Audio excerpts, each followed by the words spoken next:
Әле мен жамағат татар тілінде қазір давам етесім келе. Неге айтасым келе? Давам деп. Чөнки мен урыс тілінде айтқан едім. Бәлки аны қабатлап айтса да bo'ladir.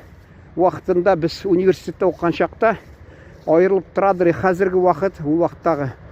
Чөнки біз тігі крестьян деп айталар, кімдір ішші, шулардың балалары, біз крестьян балалары, шында барып оқыдық.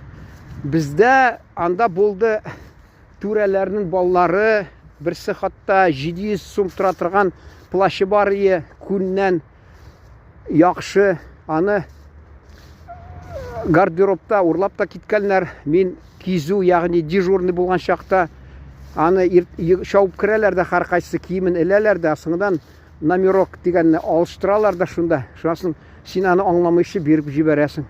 Қарап та тұрмайсың, ихтибарсыз. Шуны мен